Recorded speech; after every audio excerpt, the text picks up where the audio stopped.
I'm here with NHL legend Mike Modano. He just got inducted into the U.S. Hockey Hall of Fame, arguably the greatest American hockey player of all time. Mike, you've won a Stanley Cup. Talk to me about how difficult it is. You're in the playoffs for 2 months. Talk about how difficult it is to win that Stanley Cup.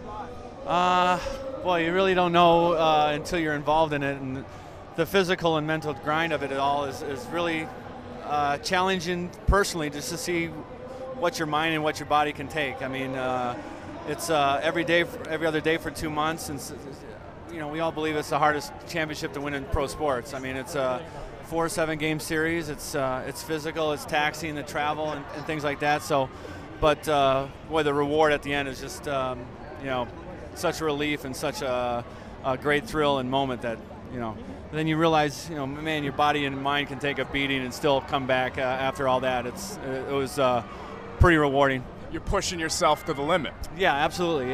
You just don't know how much you can take, and you kind of rally around your teammates. You push one another, and you just try to be mentally strong, and you're reaching towards a common goal that you all dreamed about as a kid, and when you're all working together, it makes it easier. Did you get to watch the LA Kings Stanley Cup run? I did, yeah. What was the thing that impressed you the most about what the Kings were able to do? Nobody expected them at the beginning of the playoffs to get where they did. Yeah. You called it. I did. I called it October. Yeah. I thought they'd get to the finals. I just felt they had something brewing there, where they had some good young guys that have kind of evolved into superstars.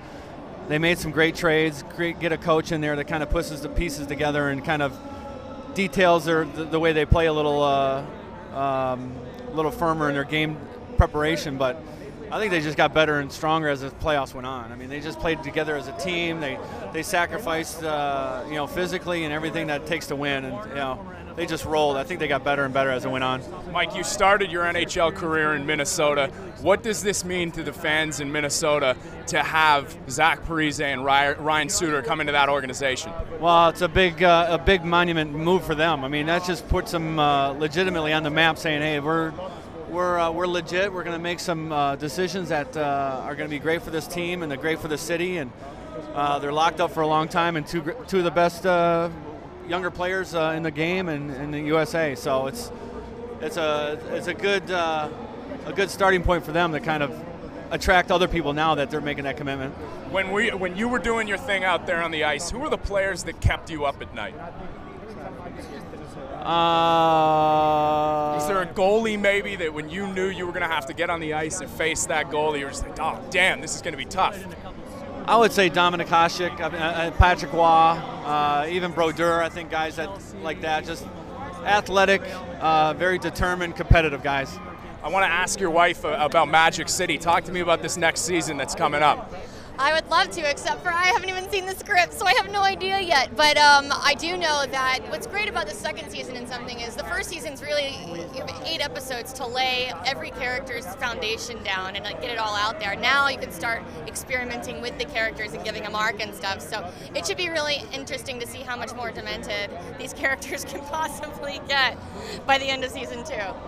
Good stuff. Mike, what was your typical pregame meal before you'd hit the ice?